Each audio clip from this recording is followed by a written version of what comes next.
हमारी कहानी के मुअज़्ज़ज़ नाज़रीन अस्सलामु अलैकुम। इम्पोर्टेड मकासिद और बुहरान सैमसन साइमन शरोफ। जितना आप तब्दील करने की कोशिश करेंगे इतना ही ये वही रहता है। दरख्तों की तलाश में हम जंगल की नजरों से महरूम हो जाते हैं। ज्यादातर पाकिस्तानियों की तरह मैं भी ख्वाब देखने वाला हूं। खानदानी रवायत के पस मंजर में ये ख्वाब जल्द शुरू हुए थे। 1972 में सिपाही का इंतखाब एक कदम था। मुझे रिटायर हुए 17 साल हो गए हैं।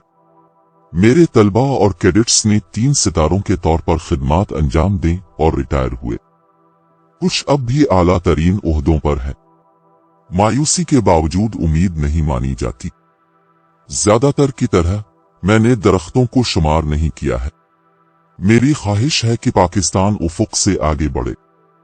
अक्सरियत के बावजूद हम समंदर में एक कतरा हैं, क्योंकि पाकिस्तान को कंट्रोल करने वाले अशराफिया मुश्तरका ख्वाहिशात के लिए कोई जगह नहीं छोड़ते। वो तारीफ के लिहाज से सिर्फ अपने मुफादात के लिए उफुक से परे देखते हैं। वो दरख्तों की गिनती में खुश रहते हैं जब तक कि वो कायम रहे। इसी दिन ये चक्कर टूट जाएगा। एक बेस्टील और एक इनकलाब आएगा। ये मेरे गुदेवली के सालों में आबाद में हो सकता है। ऐसा होना चाहिए और होगा। मैंने 3 आर्मी चीफ्स के साथ खिदमात अंजाम दी। हर एक की तकर्रुरी के साथ मैंने देखा कि उम्मीद सिर्फ वक्त के साथ खत्म होती है। जनरल जहांगीर करामत, जिन्होंने पाकिस्तान के न्यूक्लियराइजेशन की निगरानी की, फास्ट ट्रैक नेशनल डेवलपमेंट पर भी इतने ही इसरार थे। मुझे वो दिन याद है जिस दिन वो दफ्तर से निकला था कि कभी वापस न आए। मेरे ख्वाबों ने दस्तक दी। जनरल परवेज मुशर्रफ ज्यादा जोर आवर थे। बगावत के बाद इसने इब्तिदाई पनपना शुरू किया। मईशत और तरक्की का पहिया था।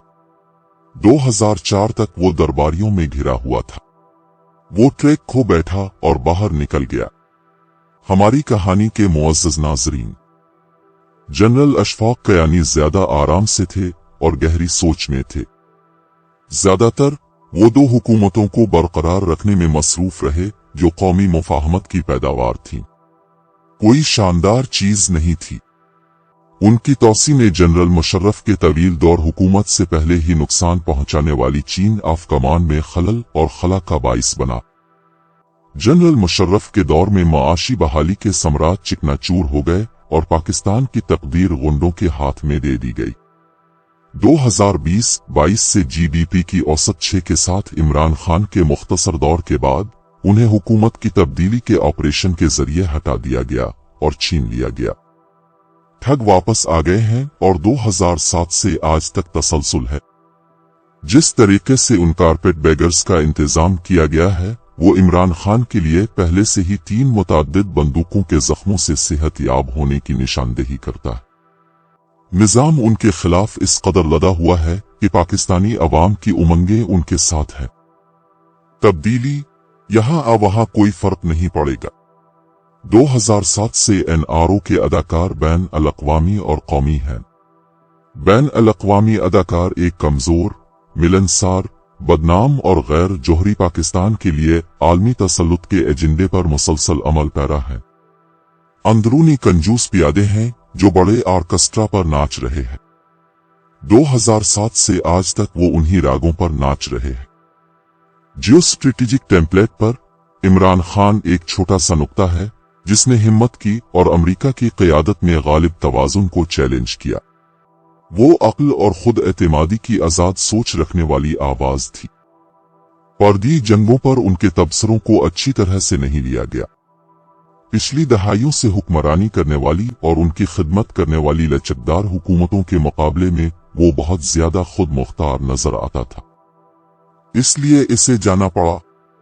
हमारी कहानी के मुअज़्ज़ज़ नाज़रीन, मकामी माजरत खाहों के मकासद वाज़े नहीं है।